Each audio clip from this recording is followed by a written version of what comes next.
When you're at that level, it has all just become a game of confidence. This single quote completely hits the nail on the head when it comes to high stakes finance. We so often think of banking as just, well, numbers, giant volts, and cold hard math. But as we're going to see, at its very core, the whole shebang is entirely built on trust.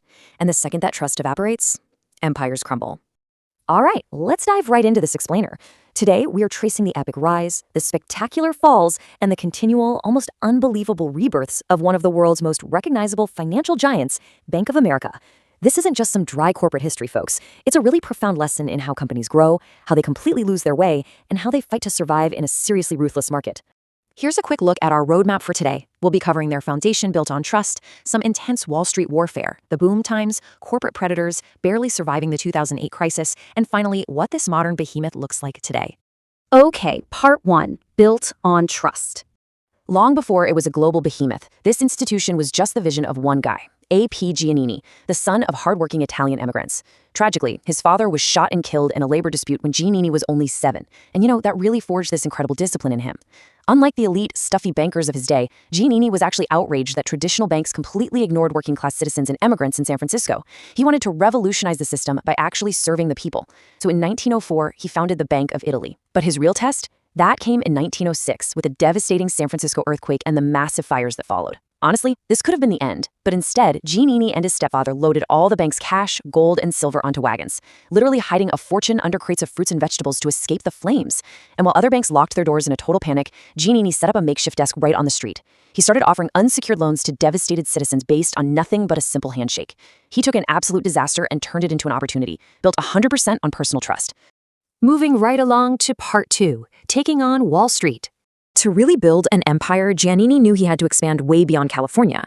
After a record year, he swooped in and acquired a struggling mid-sized bank at 44 Wall Street called Bank of America.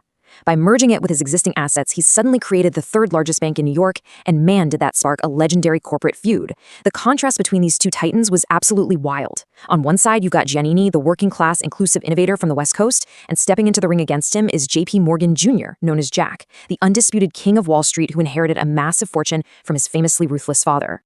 Jack Morgan absolutely despised competition. Seeing this West Coast outsider basically intrude on his turf, Morgan used his immense power to launch this highly coordinated smear campaign. He rallied bankers and traders to relentlessly attack and crush the stock of Giannini's banking holding company, Transamerica. And the craziest part, Morgan's ruthless tactics almost worked. The attacks caused massive internal chaos, and in 1931, Giannini was completely outmaneuvered by Morgan loyalists and basically forced to resign from the very company he built.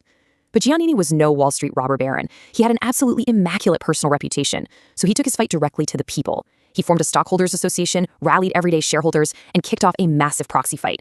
And because of his unshakable character, those everyday shareholders overwhelmingly had his back. In this epic, cinematic comeback in 1932, the Morgan loyalists were sent packing, and Giannini totally reclaimed his leadership. So, what does this all mean about who he really was? I think it's perfectly captured in this one genuinely shocking number: $489,278. When A.P. Giannini died in 1949, after building the largest commercial private bank in the world with billions in assets, that was the incredibly modest value of his entire personal estate. He lived out his ideals to the very end. He didn't build this massive bank to get rich. He literally built a bank for the common people. Let's jump to part 3, boom times and blind spots. We're transitioning now into the post-World War II economic boom. The 50s and 60s were this golden era of unbelievable economic growth in the U.S., especially out in California. Under new leadership, the bank essentially catalyzed modern consumer spending. They timed it beautifully. But, as we're about to see, when you're sitting pretty at number 1, you can get dangerously comfortable. But right before that complacency really set in, they had one more massive wave of innovation. In 1959, they launched the Bank AmeriCard. This was an absolute game changer. It was basically the birth of the modern credit card. It gave 2 million Californian families super easy access to credit, enabled cash-free purchasing, stimulated phenomenal economic growth, and skyrocketed the bank's assets to over $12 billion by 1961. Which leads us to a really vital question for anyone studying business. How on earth does the biggest bank in the world lose its crown? Well, as we enter the 1970s, America was fundamentally shifting. You had this wave of anti-establishment chaos fueled by the Vietnam War. And internally, the bank's culture was just stagnating. The answer? Complacency, plain and simple. They had evolved into this giant, slow-moving, bureaucratic dinosaur, and while Bank of America was just resting on its laurels, rivals were out there hunting for the next big thing. Over at Citibank, a visionary leader named Walter Wriston took a massive $50 million gamble on early ATM technology. By the time Bank of America woke up to the threat and rolled out ATMs of their own, the damage was done. Citibank had already leapfrogged them to become the top commercial bank in the United States. Which brings us to part 4. Predators at the gates. That complacency? Yeah, it ushered in a pretty dark era. Welcome to the turbulent 1980s. This was a period where shifting leadership, incredibly aggressive accounting tricks left behind by retiring executives, and massive macroeconomic pressures almost killed the banking giant entirely. The hunters had literally become the hunted.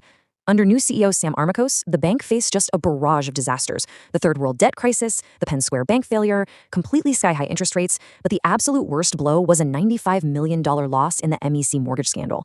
This was a whole scheme built on fraudulent property appraisals and non-existent properties. It totally shattered the bank's myth of invincibility.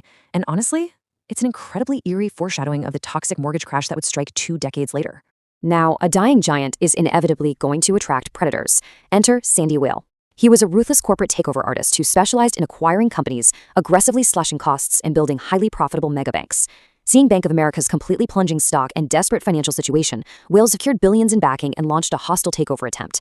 He wanted to absorb the struggling giant and completely remake it in his own highly aggressive Wall Street image. To stop Whale, the board panicked, ousted their struggling CEO, and brought back a former leader, A.W. Clausen. Clausen was out for blood to keep the bank independent. So he deployed a super dramatic poison pill strategy. Basically, to make the bank way less appealing, he issued a ton of new shares to dilute ownership and deliberately sold off some of their most valuable assets, like Charles Schwab. And you know what? This aggressive corporate defense actually worked. Clausen successfully fended off Sandy Whale, pushed through a really dramatic turnaround, and by the end of the 1980s, the bank's stock was soaring once again. All right, part 5, surviving the 2008 crisis. So, surviving the 80s launched them right into the absolute euphoria of the 1990s. This was an era of massive bank mergers, where financial institutions basically decided, hey, there's safety in being astronomically huge. But as commercial and investment banking started blending together, this unchecked, really unscrupulous expansion set the stage for a catastrophic domino effect. In a totally hubristic move in early 2008, Bank of America acquired Countrywide Financial, and it was a disaster. It heavily burdened the bank with toxic mortgage assets right as the entire housing market was collapsing. Then, as Lehman Brothers fell, Bank of America was essentially forced to acquire a collapsing Merrill Lynch just to try and stabilize the wider financial sector. The sheer weight of all these toxic acquisitions very nearly destroyed everything Giannini had spent his entire life building. Take a really close look at this number. $45 billion. That is the colossal government bailout that was ultimately required by the Federal Reserve to save Bank of America from total collapse. Just let that sink in for a second. It is a staggering contrast when you look at this massive, multi-billion-dollar federal lifeline next to Giannini's modest beginnings and his personal estate of less than $500,000. The bank survived, battered but intact, but literally only because the government stepped in to save them. Finally, part 6, the modern behemoth. Following all that 2008 fallout, new CEO Brian Moynihan knew he had to immediately stabilize their balance sheet. But remember what we talked about at the very beginning? It's a game of confidence. Moynihan knew he needed someone who could instantly inspire market confidence, so he secured a massive $5 billion investment from the legendary Warren Buffett.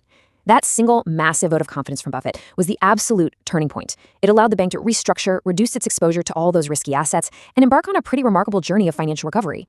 So, Bank of America survives today as this massive, digitally transformed behemoth. They've achieved really robust financial performance, but here's the catch. They are fundamentally struggling with the very trust-based principles they were founded upon all those decades ago. Their financial recovery on Wall Street heavily contrasts with the reality for consumers on Main Street. Even in 2024, the bank is still struggling with the crushing weight of its own bureaucracy. They face an ongoing barrage of consumer complaints. We're talking fraudulent transactions, unauthorized accounts, and regulatory noncompliance resulting in massive fines. There is a very deep bureaucratic disconnect from the customer service ethos that Giannini originally championed. And that brings us to a pretty stark modern reality. When you're that big, the government always seems to have your back. Today, massive banks are often completely insulated from total failure by government safety nets. Because they are deemed too big to fail, their survival isn't strictly dictated by pure market excellence or having pristine customer relationships anymore. That safety net has fundamentally changed the rules of the game. But we're going to end this explainer with this grounding takeaway. You've got to do right by the customers. It's all about the brand of trust. No matter how big that federal safety net gets, a business's true long-term survival is rooted in its reputation. Gianni proved that a simple handshake and genuine care could build an absolute empire from the ashes of an earthquake. So the provocative question we have to leave you with today is this. In an era of endless bureaucracy and massive federal bailouts, can these modern banking giants ever truly reclaim that fundamental, personal trust they originally needed to survive? Think about that the next time you swipe your card. Thanks so much for joining us and keep exploring.